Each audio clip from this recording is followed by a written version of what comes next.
Hey everybody, it's Julie Hoffman. Thanks for being here. I'm with the Okanagan Real Estate Investment Group, and this is the Gold Nuggets podcast.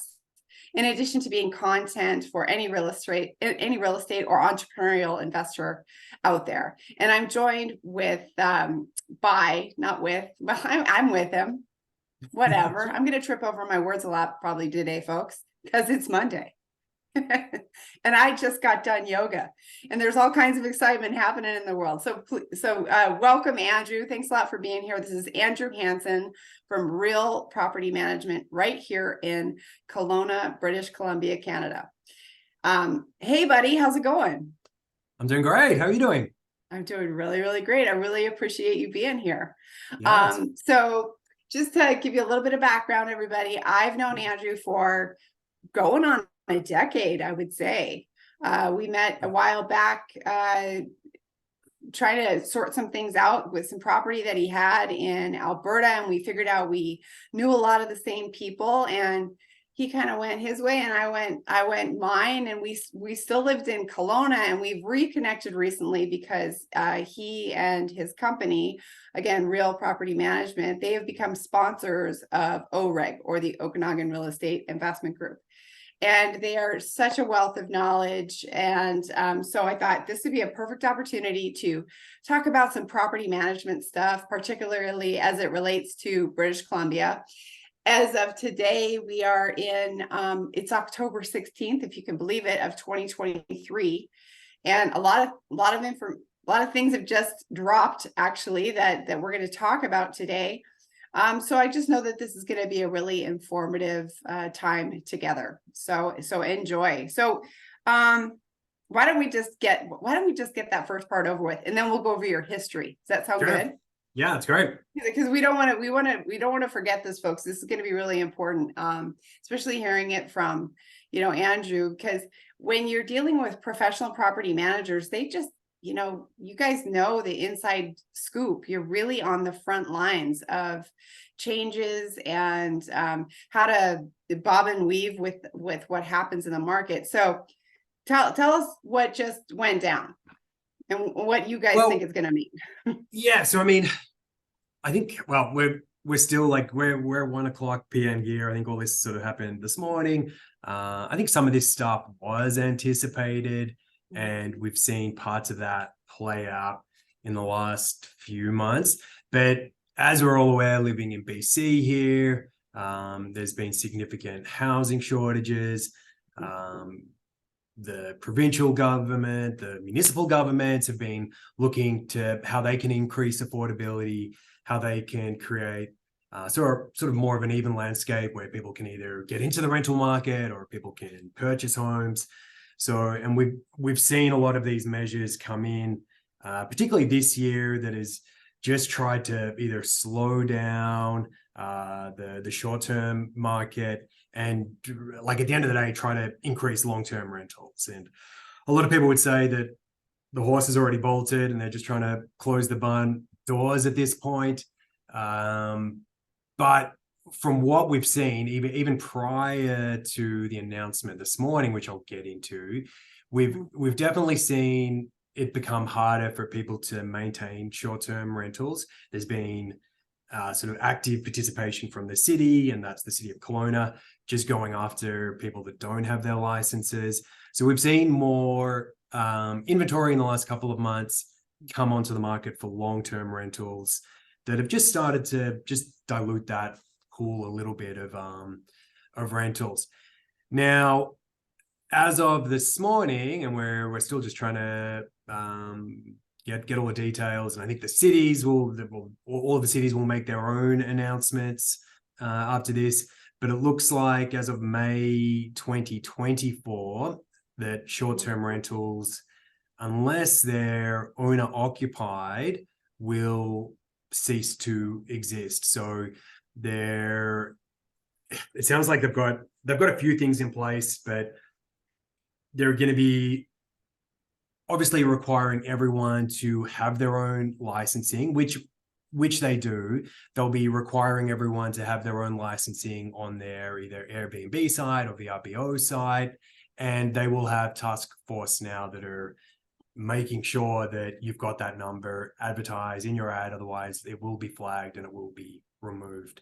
So they've also there was also mention of, I think they're going here from fines are going from $1,000 a day to 3,000.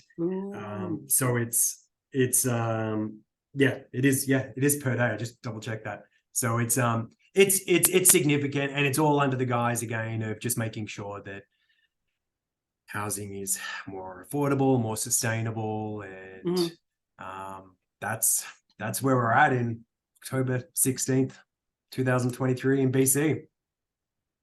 Wow. And the government steps in. The government stepped in. Pretty wild. Big time. I mean, they're estimating that there's 28,000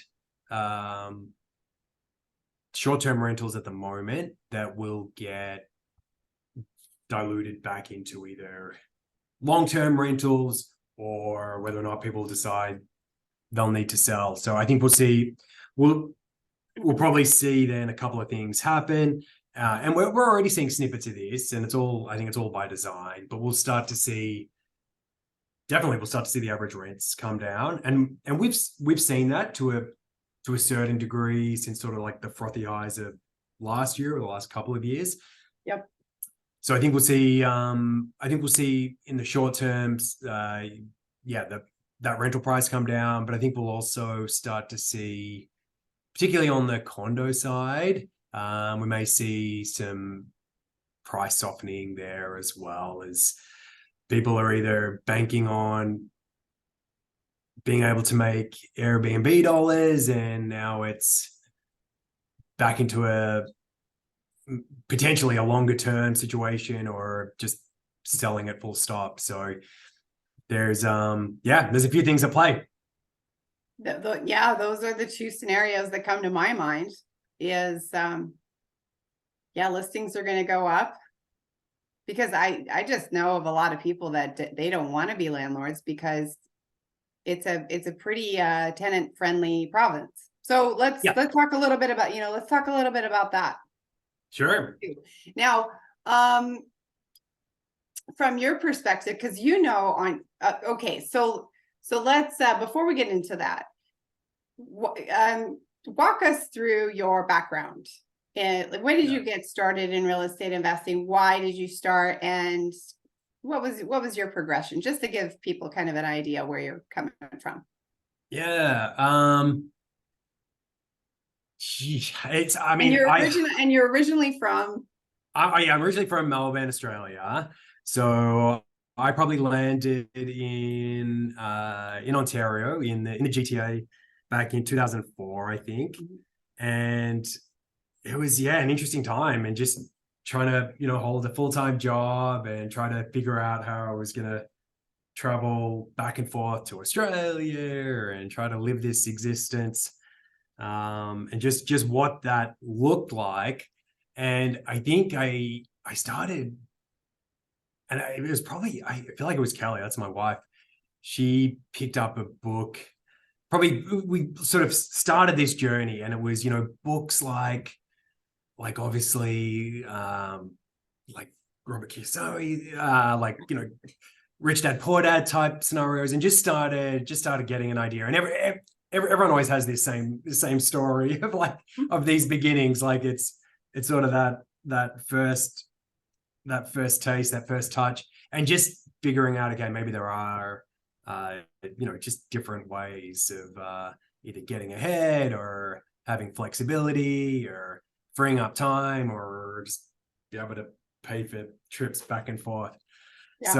Whatever that looks like. So it really started there. And then I think you and I were both part of, shortly after, groups like the Rain Group, and I just started getting really, really excited about that space, and just what those options are, and just what that meant potentially for our life and our lifestyle, I guess. And this is well before we had the amount of information that's readily available like we do now. It's immense. and it was but it was a cool period of time where I've got a bunch of these books sitting over here now that I still look at. But it was also the time where we would subscribe to CDs on a monthly. Remember that? Like you'd receive CDs and then listen to audio recordings. You had to have a CD player. I had tapes, actually. We had tapes for a while. It's dating me. Yeah. Oh, So you joined RAIN in 2004? No, I think it was like 2007, I think. Yeah, that's so pretty. Maybe it was early. Maybe it might have been earlier than that. But yeah, that's when we really started just getting into that space, just trying to figure out, okay, there must be some other ways. Like it's surely it's not just 9 to 5 and sort of grinding through. And I think I do actually think that's a big part of it. But we were just sort of looking to optimize and maximize what we were doing, and that's how it sort of began. No, and isn't that important? Don't you think that you and your wife Kelly were on the same page? I mean, I think it's worth talking about. 100%. Yeah, and we weren't always on the same page either. So it's and I think that's like one of the trickiest parts as well. Especially back then. Like I look at it now and I'm like, oh yeah, we were always on the same page and always had the same idea, and there's no way. I think it's tough. I feel for folks that don't have that. I really it's super tough. It's super tough. And getting that alignment, like even for us, I think it probably took a number of years to just be on the same page, and not one seeing the other taking crazy risks, and one seeing the other as being, okay, well, we don't want to just work in this bubble here for the rest of our lives. So it is interesting just coming to that common goal and just sort of getting on the same page. But no, that didn't just happen. And that was I think took a lot of time. And but like even back then, Cal we did attend some of these acre type weekends and some of these like RAIN specific things, and so there was always an inkling there, but it takes time to get fully aligned, I think, and just sort of having a common goal. And but I think things like having vision boards and having that common goal probably do help, and it's just figuring out what that pathway looks like on the way to getting there. And and these groups help if you can hugely. Hugely. And there's a couple camps. I see plenty of people who okay, so again, this is called the Gold Nuggets podcast. So this one is big, like for me, I think, because I know you and Kelly have how many children now? We've got one. Yep. Okay. One child, 2 dogs. Yeah. So you got fur babies and babies, and you're on the same page, and there's this big dynamic that happens. And I do know that there are people that do well with a spouse or a partner who just lets them run free. And it's like, okay, don't go too crazy, but I trust you, right? Then there's another camp where the partners are together, and they're like, okay, we both go to meetings, or we switch off. That's how it was for me and my husband. Yeah. And then I really just feel for the third camp, where you got somebody that's gung-ho and somebody who's anti-gung-ho. Yeah. And so, I don't even know how to advise somebody that's pro and completely con. I can say, just, from what I know about you and Kelly, and you guys have obviously a successful family and relationship and real estate portfolio, and you've been through some challenges. Same with me and my husband.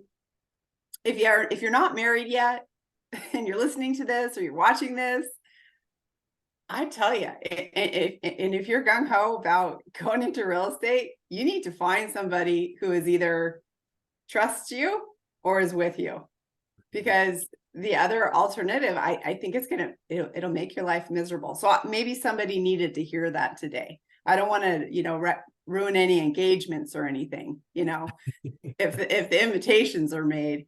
However, I've seen people not be able to pursue where they're going, and it's not always easy.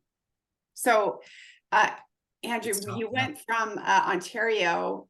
When did you move out to Kelowna again?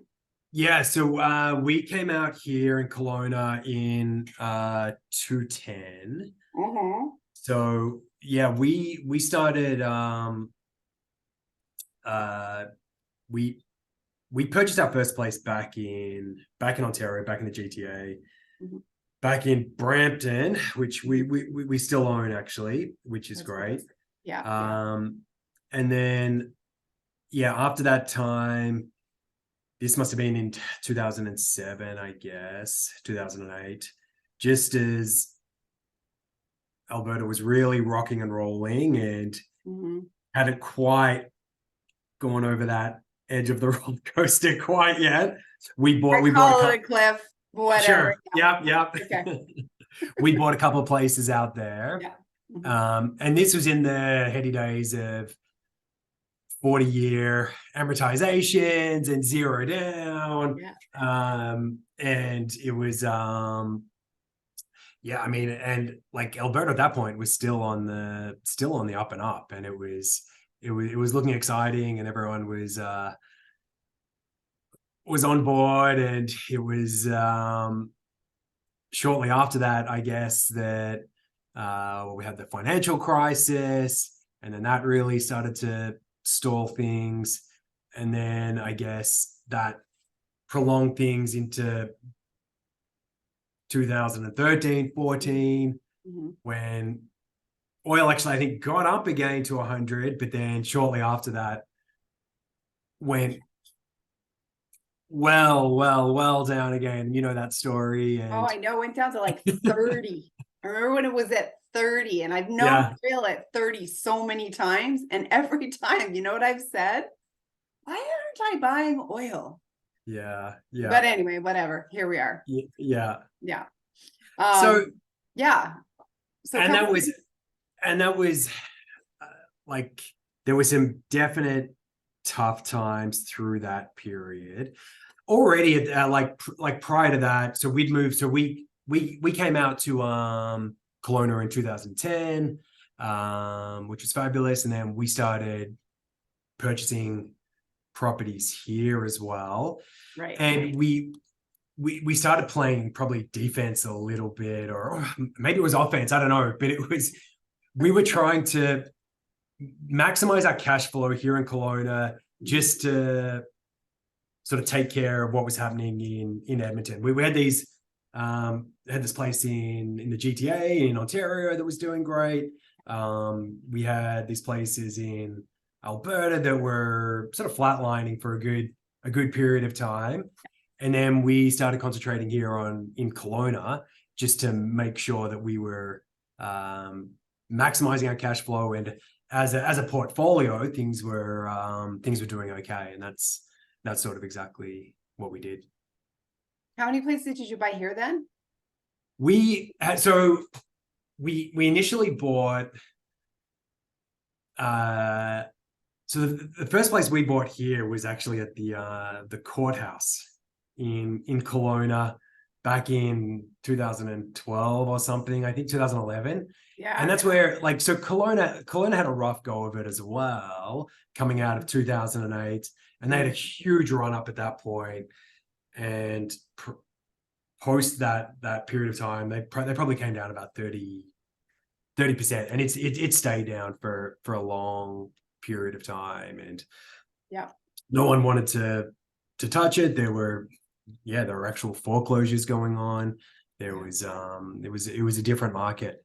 So the first one we bought, was a foreclosure down at the city hall here, and it's that was a funny experience where you're literally writing a number on an envelope, submitting it, looking at the other people in the courthouse, seeing which number is going to get pulled out, and whoever has the highest number wins. But that was a different scenario. And then after that, we bought a couple more duplexes, and once we did that really just allowed sort of the cash flow piece of it to really take over and sort of solidify everything else we were doing. Yeah. Because Kelowna, despite that dip in Kelowna, I found, because we got here after you guys, and we also, this house that I'm sitting in, we bought from the courthouse. Yeah. Right. And right around the same time. Yeah. And it's hard to imagine, today, right? It totally is. Yeah. Yeah, but nonetheless, I've always felt like it's been a strong rental market. Absolutely. Yeah. Even with values down, still a very, people still want to live here, right? Hugely. Yeah. I mean, and even and we've had a pretty buoyant market, obviously, in the last decade here, I guess. Prior to that, I remember, having to wait out a month here and there, or offer some, rental terms, or because I was just doing this stuff myself as well, and it obviously increased in pace as we headed towards sort of the COVID days and everything else. But there were some trickier times, but things always seem to tick over. And I mean, I think this part of the world, particularly in the last 10 years, has seen so many changes, so many developments. We've seen more businesses coming here. I mean, I think it's always great that you do feel like you're in a somewhat smallish town, but you've still got things like universities and hospitals and all these amazing amenities that are still drawing people in. And it's a nice part of the world to live in, to work in, and I think to rent in as well. And people love it here. People are still just moving here. And and I love how it was kind of a one season town, when you and I moved here. And now it's 4 seasons, and it has a really strong economy. So, that's something that people can keep in mind too, is maybe you are looking at a place that is going to grow. It's my understanding that they really had a vision for Kelowna, and they put in all kinds of like high-tech infrastructure, so that there could be a lot of tech things going on here, and it has become the Silicon Valley of Canada. And then that's spilled over to those billions. It's literally been billions of dollars of tech that have come in. Absolutely. Yeah. The universities and the colleges have grown, the hospital has grown, construction has grown. So a town can do that. It's really quite remarkable, isn't it? Oh yeah, absolutely. And I think, especially for like a smallish town like Kelowna, it has been able to attract, I think, a lot of people that have been working remotely, like even prior to the pandemic. I think it's definitely attracted that tech center. There's been some amazing sort of grassroots companies here in town that have gone on to really big things, companies that have been bought by Disney, and has attracted a lot of attention. And it's and at the end of the day, I mean, it's always just hard to beat. Like, it's like, as far as aesthetically, as far as a way of life, it's pretty amazing when you can finish up work at 4 or 5 o'clock and head up into the hills, or do whatever it is, like out onto the water, out onto the lake. It's just a nice part of the world to live and work in, I think.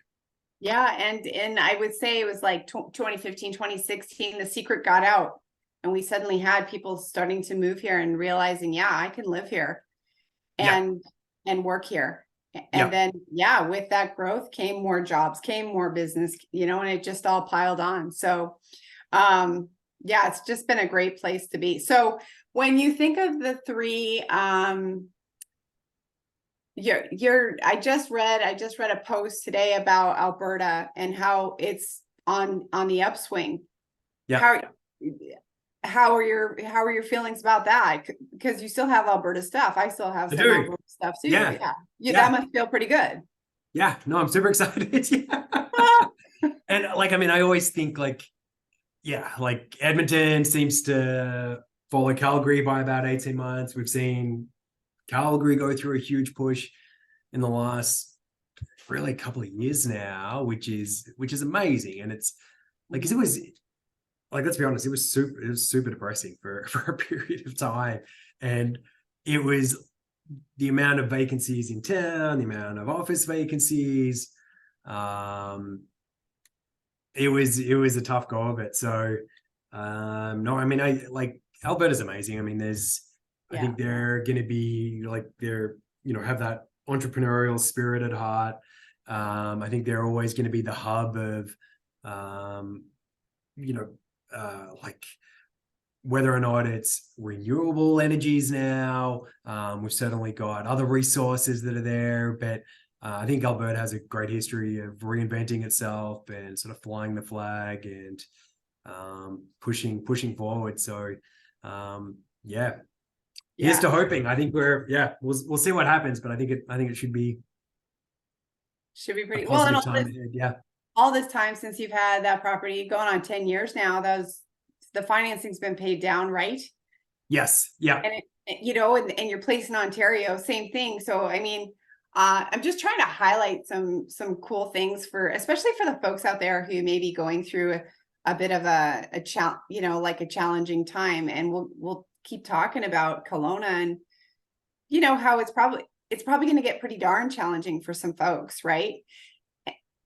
Yeah. And at the same time, if you can hang in there, find a way to hunker down, hang in there and make things work, in the long run, you're going to be glad. I'm sure you're really glad you still have your Brampton place. And I think you're going to be really glad you're going to feel like a genius again. Yeah. I mean, those years for Alberta, really forced our hand to sort of double down a little bit. And we like personally, we ended up buying other properties that would just sort of support that, like with cash flow. But I mean, even like as far as like, in the short term here, you hear a lot of stories now about either taking second jobs or just doing whatever you can to get through the next sort of 12, 18 months before hopefully, we start to see some easing of rates and stuff comes down the other side. But I think it is important to try and hang on to things for as long as you can. And I mean, honestly, I think the long-term story is really buoyant. I think we're still looking at huge numbers coming into Canada. Yep. A big chunk of that goes into the big city centers, but we get the ripple effect of that here in Kelowna. Yep. I mean, I think the prairie provinces as well will see, a huge uptick as well, just as, just purely from the cost of living. But I think long term, I think being able to hang on to things for the long term, do what you can now over the next couple of years to shore that up and sustain it. And but I know firsthand how stressful that can be, and that drill as well. It can be stressful going through those months, through those years, and it can be so stressful. Yeah. And I don't everybody wants to do real estate. A lot of people are very curious about it. And honestly, there just are some harsh realities from time to time. Yeah. Well, it's funny when you were talking about Alberta and this, just the spirit of the people. There's this building in Edmonton, and it has written on the side of it too, just like it's the whole side of the building. It says, "Take a risk. It's the most Edmonton thing you can do." right? And I think it speaks to the whole province, and again, Yeah, the yeah, spirit of of the course. province. And really, there are so many Albertans that live here, and I would, and people from Ontario, but like really, there's like huge population of Albertans, and I really do think that it's influenced the environment of the region. I really For do. sure. Yeah. Yeah, 100%. All right. So I know you worked at Bylands for a while, which is what a fantastic company. Yeah, What made you shift over to, because you became a realtor first, right? Or did you did. do Yeah, realtor and property management at the same time? What yeah. was the process? What was that process like?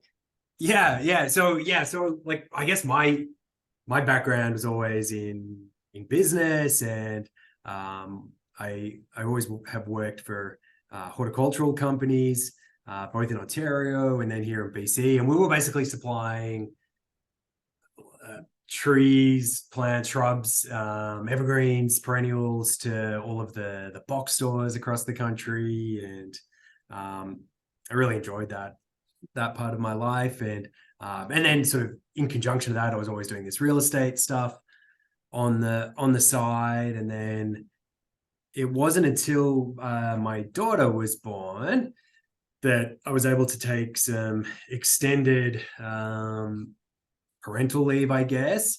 Yeah. And that was through passive income, I guess, through real estate that allowed me to do that. And then during that time, I went and did my trading license, my real estate license here in BC, and that was amazing.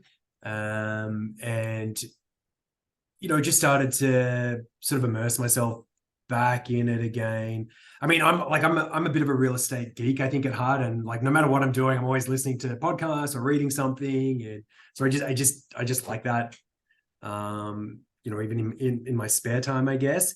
So I started, just immersing myself in real estate again on the trading side, and then over the years, with my own properties, I've been looking to sort of farm them out to other property management companies, and that's just been an important piece for us, just sort of shedding that burden, getting someone to take over that role for us.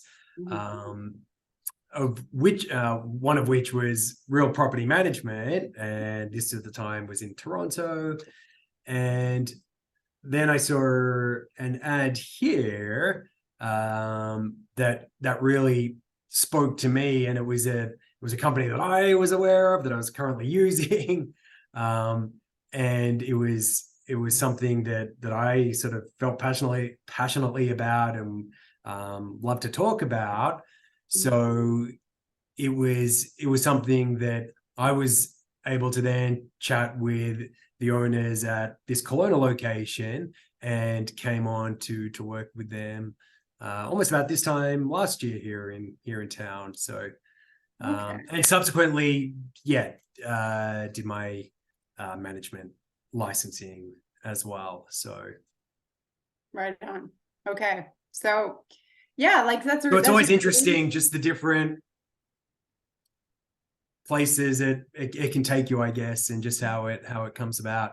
But it was really through and what it like brought me over here was just the experience I had, I think, with this company, with managing my own property, and just the systems and processes that were just made me, I think, sleep well at night and feel good about my property, and knowing that it was in good hands. And that's how this transition came to be.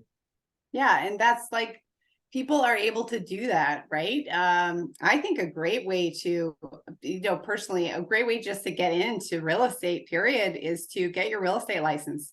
Yeah, yeah, Gives you access to the MLS.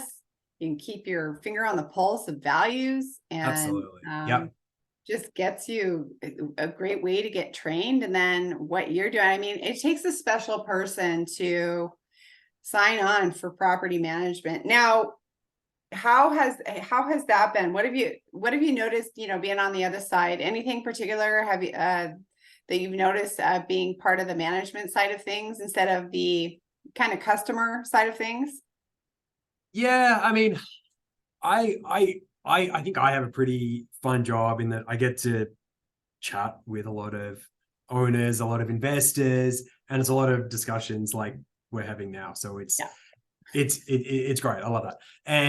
But yeah, I mean, yeah, you do see it's property management. So you do see the good, the bad, the ugly, right? So and stuff happens. And I mean, I always felt like when I'm managing my own properties, I want to just make sure that the people that are renting my place, I'm treating them like a client, like a customer. Like the tenants that are in there, I want to make sure that I'm responding well to them. If they're reaching out for a particular issue, I'm listening to them. I'm either responding if we need something to get done. Just sort of keeping that communication up along the way, just making sure that they feel like they're being heard as well. So I always had that conversation when I hired property managers previously. So that's something that, I try to instill a little bit in my dealings here, but it's certainly, you see, stuff comes up, and I personally don't get 3 o'clock phone calls when pipes burst or things like that happen, but pipes do burst at 3 a.m. and stuff does happen. And it's and that's where it's amazing having people in place and managers in place that can respond and ultimately look after your asset and your belongings. And that's sort of the end goal. Has there been anything surprising to you, just on the property management side of things, the differences between BC and Alberta? Oh yeah, for sure. I mean, I think stupid question. It's like I'm a girl in a sweater asking all the obvious questions. I know. I mean, yeah, like it's between I think Ontario, BC, Alberta, Ontario and BC have had big challenges with just affordability, and I think that's been the biggest issue. I mean, you've got obvious ones like price increases, rental increases, where we're governed in both Ontario and BC as to what we can increase rents by. Alberta, you're sort of just governed by the market, and whether or not that's up or down, or it doesn't matter. That's just the way it is. So I think the biggest things we've seen just generally are like implementations that we saw this morning, are just ways that we're sort of governed by really rules and regulations that are intended to try to bring the cost of living down a little bit and try to shore up more long-term affordability. Again, has that horse already bolted? I'm not sure, but I think they're the biggest ones. There's always unintended consequences though when we do these things, and there are sort of further regulations. The more owners come out of the rental market now because of this short-term rental. Do they get it all together? Do we end up losing? Do we by having by governments telling us what we can increase rents by each year, does it mean that mom and pop investors are no longer able to afford their rental property, and they're deciding to get out of it altogether? So there's always a bit of a dance, I think, to get these things right. But it's I mean, BC's had a good run for a long period of time, and I think long term, but I don't think it's slowing anytime soon. I think we'll go through a bit of a rocky period here, but I think these rules and regulations come in to just try to manage it somehow. And the province has the people's best interests at heart. What they forget is it's the property owners that provide the housing. Oh, exactly. 100%. And so it's like, it really is a dance, like you just said. I think, I don't know, what kind of opportunities do you think this will present for people? I mean, we can talk about all the doom and gloom, which is like great now, interest rates. I can't rent out my Airbnb all summer for $400 a night. This kind of sucks, right? And I can't bring in students. Well, yeah, like, what do you think? I think that it's going to create some opportunities. I think it's going to create lots of opportunity. And I don't look at this as doom and gloom. I think it's probably, some of these shifts we needed to have. And same thing back in 2008, you'll see, who's extended too far or who's over leveraged. I think like with all of this stuff, like I think when we're thinking of real estate investing, it does need to be for the long haul. It doesn't need to be a home run either.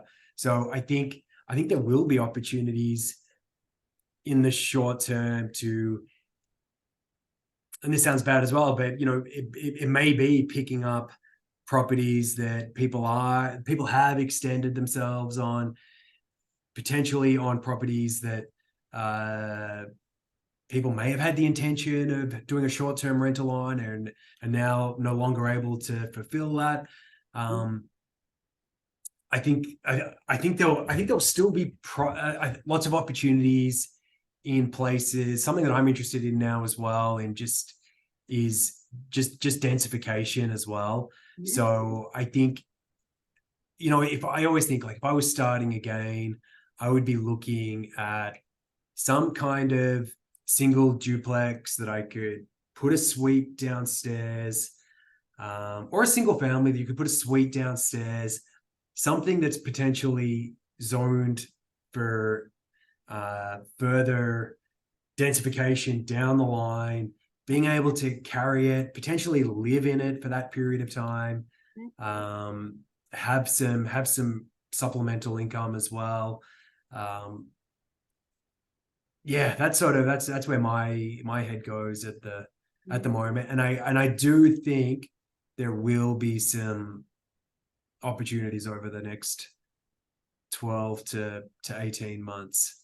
Yeah, we have like rates are up here, and I think even if they plateau from here, I think the damage may have already been done when people just come to renew and they're going from 1.8 to 6.5. Yeah, right. Yeah. So it's just how much blood they're going to let on the streets, basically, before things start to get reined in a little bit. Yeah, but I think there will be opportunity, 100%. Yeah, and anybody can go. So again, I just try to I don't know. I think I didn't write these down as I went, but I'm going to go back and listen to this again. I think we've pulled out a good 5 gold nuggets here. And maybe this is number 6, but anybody can go into their city or their town and discover what the official city plan is. So 100%. Anybody can do that. It's not, you kind of got to learn how and what to look for and what to look out for, but there's just infinite, especially like in the OREG room, there are a lot of people that are already involved in that, but you can just call the city and figure out, hey, is this area I'm looking at, what's the plan? Because if they're planning on bringing in and allowing multiple houses on those big old lots, and that's just coming down the pike, why wouldn't you buy a little house and sit on it? Absolutely. The rental market, the rental demand may be a little saturated for a while based on this Airbnb news, but we really don't know what's going to happen there. Yeah. Yeah. And even in that single family home, like if you're a young person living in it, the way the rules came out this morning, you could potentially, if you have a suite or something in there, I think you can still potentially Airbnb that, or you just rent it out to friends, students, and roommates. That's just the old house hacking. And I think that's something else, just that like delayed gratification piece as well.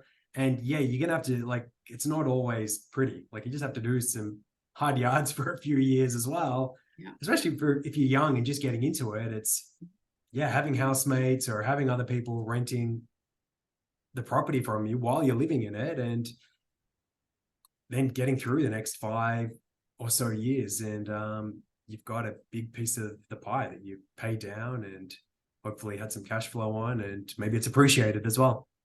Well, and you've learned landlording. And you've learned landlording. Yeah. That's a skill, right? Yeah, absolutely. You gotta have those leases in place, or those, I think they're called, what's it called when it's short term? Occupancy or? Like, oh golly, a border lease. There's a different. Oh, okay. Are you familiar with border leases? No, I don't know. Okay. All right. We won't get into that. I'm not all that familiar. It's just a term that I've heard. So we'll leave that alone. We'll leave that topic alone.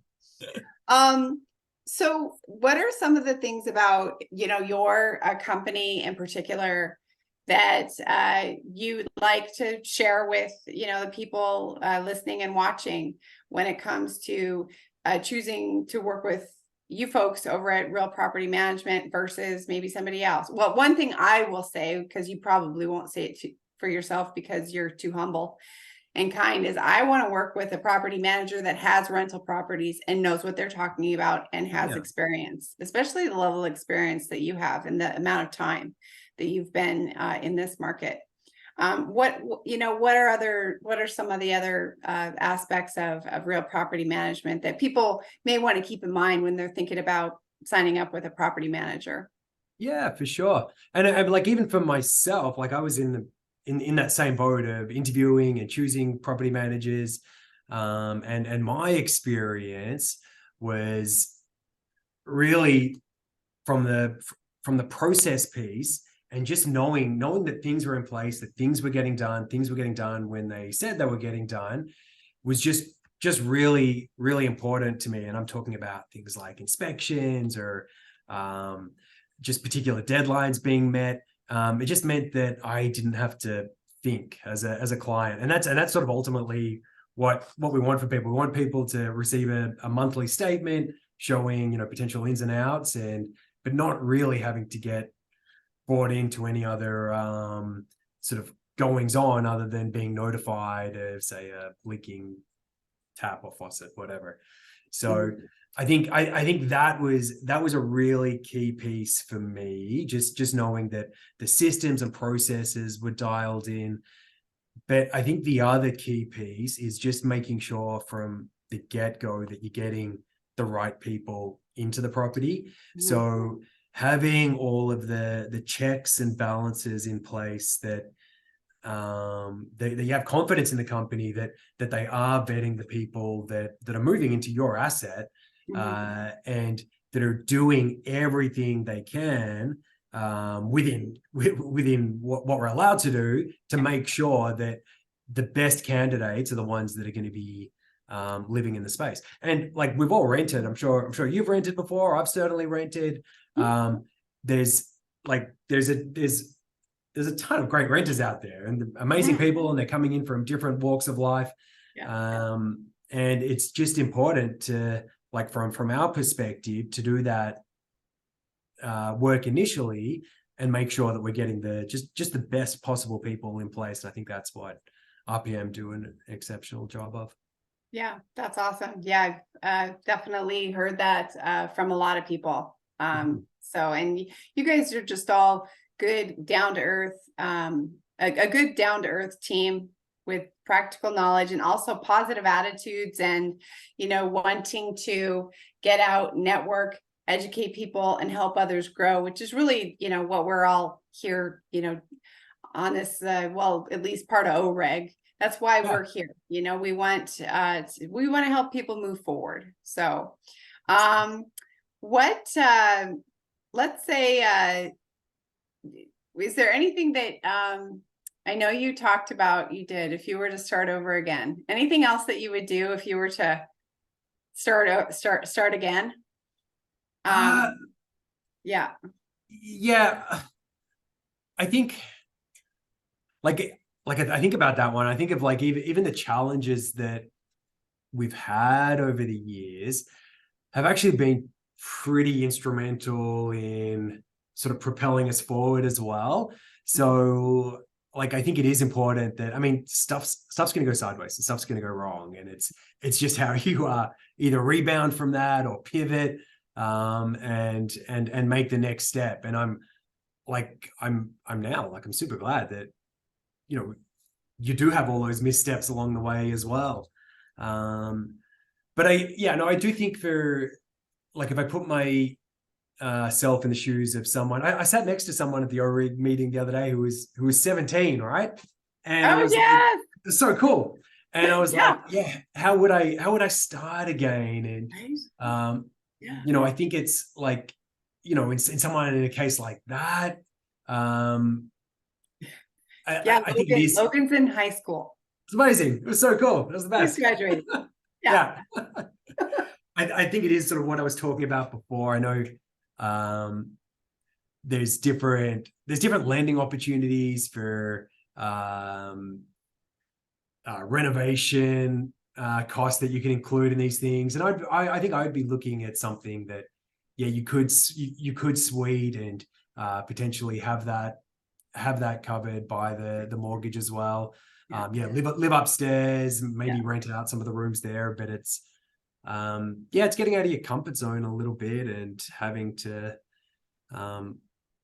either take on roommates or live in shared spaces, and then beyond that, I mean, it's just immersing yourself in, like, with information,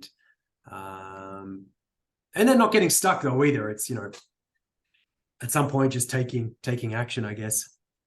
Yeah, you want to avoid analysis paralysis. Yeah, right. Yeah, and that's easy to happen. Well, it's just so easy these days to listen to podcast after podcast, after seminar, after webinar, after, and at some point you got to get out there, make offers. Absolutely. Apply for financing. 100%. If you don't have your own money, figure out how to raise money. Figure out how to get it. All those kinds of things. And I really want to applaud you and your wife for, being able to just do what it takes and hold down full-time jobs and do this on the side. Cause it's not for everybody, and it can really knock a person out, especially if something major happens. So, but I think through that, I think having that, like, having full-time jobs is, I think, actually a key component of it as well. Like, just from the lending perspective, like being a rock star for your banks, like just sort of having that piece of the puzzle that's not as stressful as, say, everything else that's going on. And so, I mean, that, I think that's another thing as well. Just doesn't have to be forever, but being gainfully employed and having that history, I think, is it doesn't, like I said, it's a marathon. All these things are a marathon. So it's just locking yourself in and doing the hard yards, I think. Yeah, exactly. Doing the hard yards. Now is that like a rugby term or something? I don't know, maybe. Horse. Probably. Horse is out of the barn. Doing hard yards. I like it. I'm going to start using them all. Right? Okay, well, listen, we're gonna wrap it up. What's the best way for people to get a hold of you? By the way, everybody, I'll put Andrew's contact information nearby wherever you're watching this or listening to it. Absolutely. I mean, people can certainly email me. It's andrew.hansen at realpropertymgt.ca. And they can also find us, just our website here is rpmexecutives.ca. Okay, great. And once a month we have OREG meetings here in the Okanagan. So if you're in the area, come out. Andrew shows up, I think you've shown up every month, which is awesome, Yep. Yeah, it's great. Yeah, chatting with everyone. Yeah, he's a very, very valuable resource and a really nice guy with all kinds of fun sayings. It's good talking to you. Thank you so much. And you too. Everybody, thanks for listening. Again, Andrew's contact information will be in the comments, or I don't know, somewhere around here, wherever this is posted. And please keep a lookout for next month, November 16th, which is a Thursday. We're actually going to have Andrew and Trina and Aaron.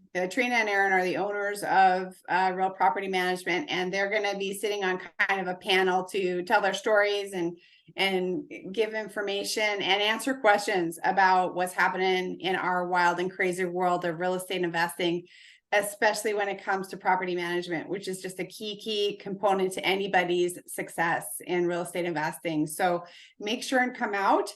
And if it's past this date and you're listening to this, there should be a link somewhere around here also of the recording of that event. So make sure you tune into that. So thanks again, Andrew, and we will see you next time.